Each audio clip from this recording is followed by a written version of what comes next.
How do you make a brownie even better? I think if you add a ripple of marshmallow and one of caramel, like my favorite ice cream, which shall remain unnamed, but it's named after something that swims in the ocean or lakes.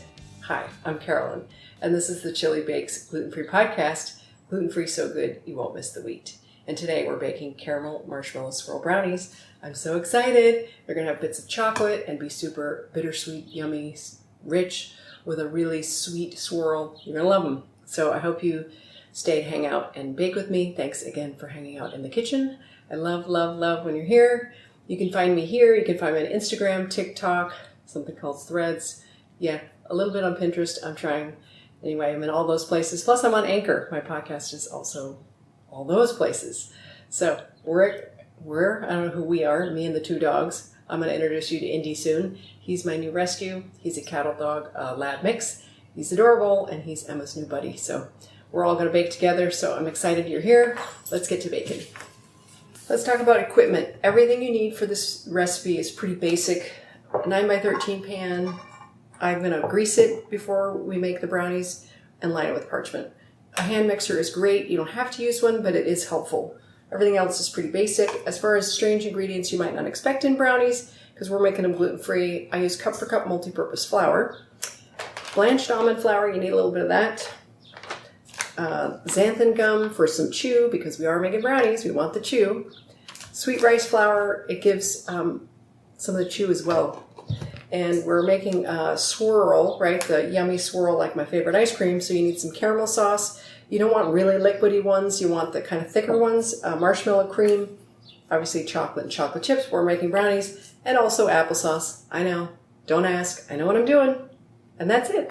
One more thing you need for this recipe, you gotta preheat your oven to 350 degrees. Last time I completely forgot. So get that oven set and put your rack in the middle. Now I usually call this the dry mixture, but there's dry in more than one part of this recipe, so we're gonna stay the flour mixture. That's what we're starting with today. We're starting with 1.25 cups of Cup4Cup flour, multi-purpose flour, 2 teaspoons of sweet rice flour. That makes it more weedy-like, weedy texture-ish.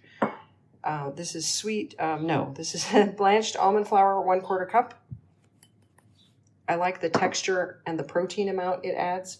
I think it adds just not really flavor, but it makes it have more taste overall. And then this is xanthan gum. It's 1/2 teaspoon for chewiness. And we're whisking. Let's get this all mixed, and we're done with the flour mixture.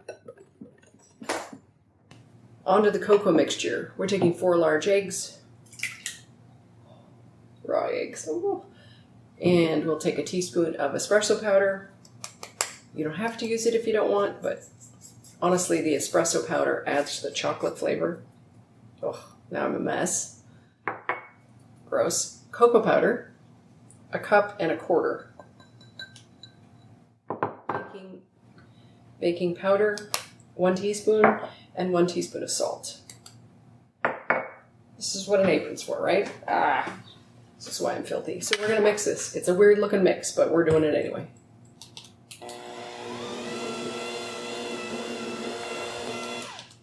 And because cocoa powder is so powdery, you want to mix it on low until it starts to come together, and then it'll be really thick.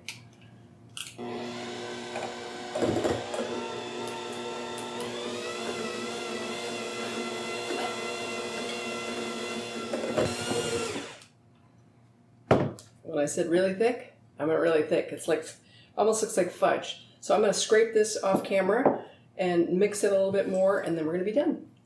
Yay, and on to the butter mixture.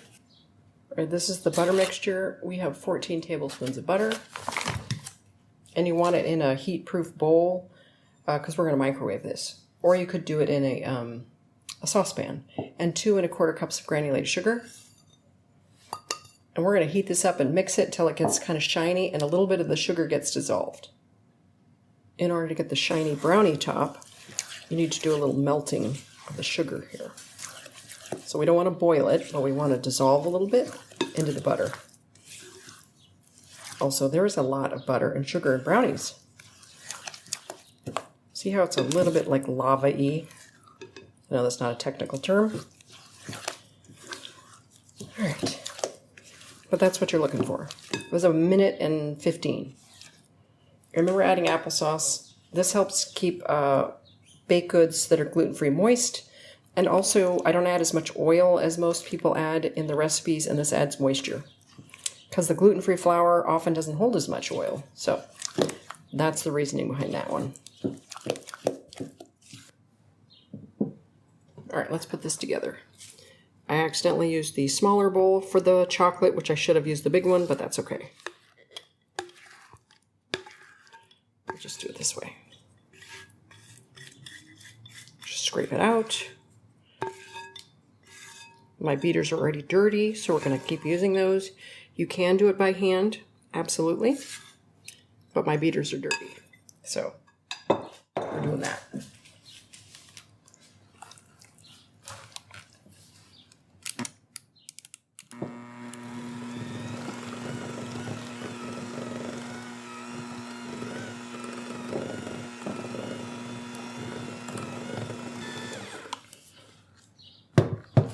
All right, I'm going to scrape the pan and finish beating here. I'm going to do that off camera. And we're going to stir in the dry by hand.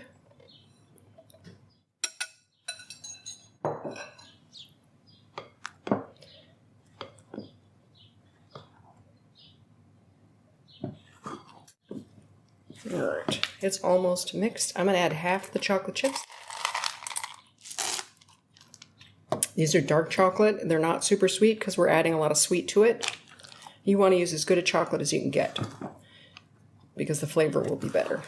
Okay, so there's the basic brownie batter. You can make the brownies like this and they're amazing, but we're going to up the, I don't know, is it ante? Is that the right phrase? And we're making it in the style of my favorite ice cream. So that's what we're getting to next. All right, so we're going to put down a layer of brownie because I don't want the toppings on the bottom of the pan. And we're going to try to do spread it in here. Stay. Now let's put the other stuff. We're going to try to do like a ribbon of caramel through it. Not super thick, but just run it through. I have about a cup of caramel here, but I'm not going to use all of it, pretty sure.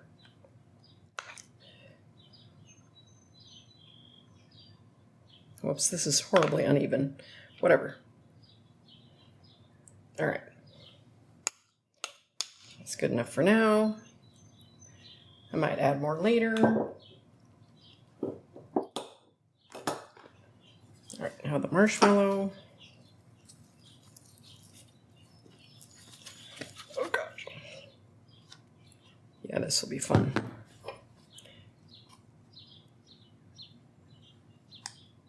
I just want to be able to ripple it through here. This may go horribly wrong, just so you know.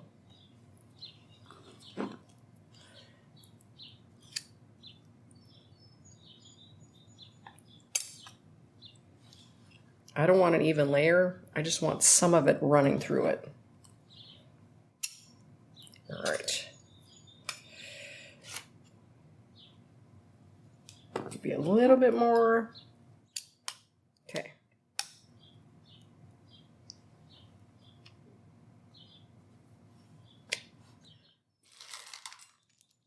Take some of my chips.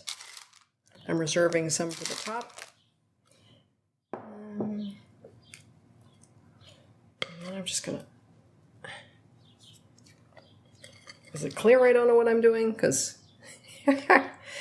oh my gosh.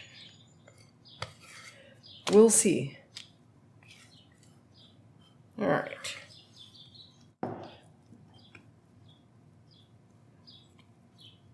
Nope.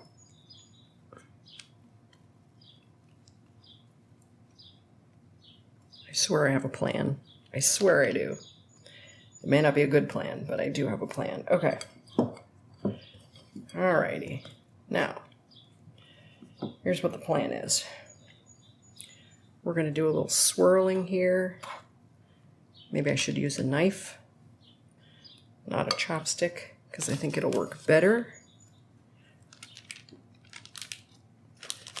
I don't know. This could all go pear-shaped.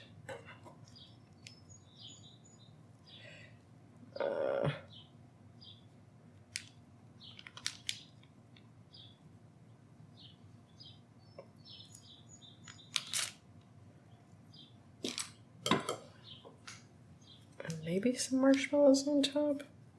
I'm not sure if that ruins it. I feel like it ruins it. I'm going to eat them instead. Okay. Alrighty.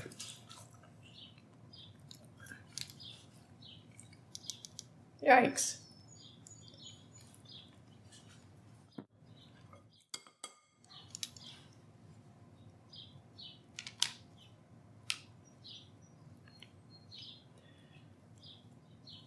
All right, let's see how this works, guys.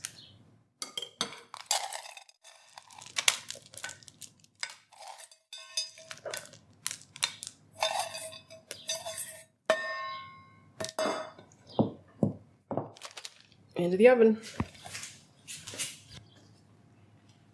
All right, look at that. They just came out of the oven and they are burning hot. We're gonna let these cool.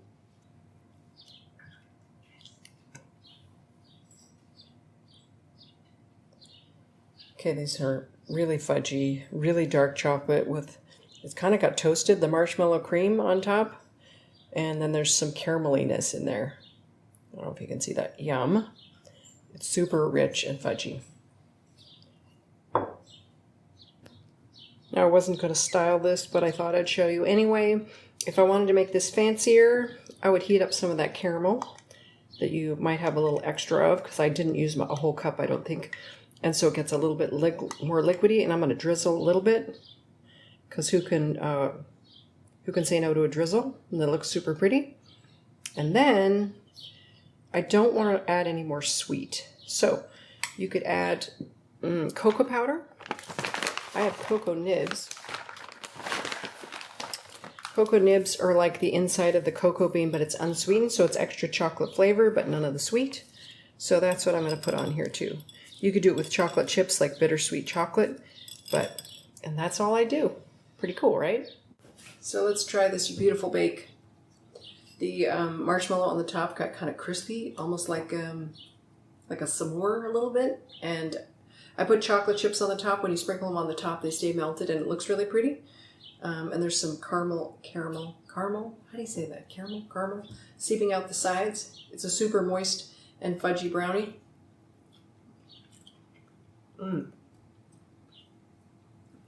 It's good. It's really good. There's like a little swirl of caramel. See? I don't know if you can see that. It's really rich, really moist, and there's a little salty caramel and puffy marshmallow. It's really good. It's really good. It's super rich. It's really good. Now, if your brownies didn't turn out looking well, you can put them all in mode, or you can not worry about it, and people should be lucky to get your baked goods, right? This is super good. Okay, I gotta stop eating this. Yum. All right. Sorry, I have chocolate in my mouth. The next bake is August 16th. We're doing pineapple upside down cake. That'll be so good. It's something I grew up eating, and I just love the brown sugar butteriness on the bottom with a pineapple that's tart, and there's just a simple cake on the top. It's gonna be so good. I hope you join me then, and I hope you had a great time in the kitchen and you learned something maybe you didn't know, or got to, I don't know, watch someone bake that kept you entertained. I don't know. I'm trying not to smile because I'm pretty sure I have chocolate in my teeth.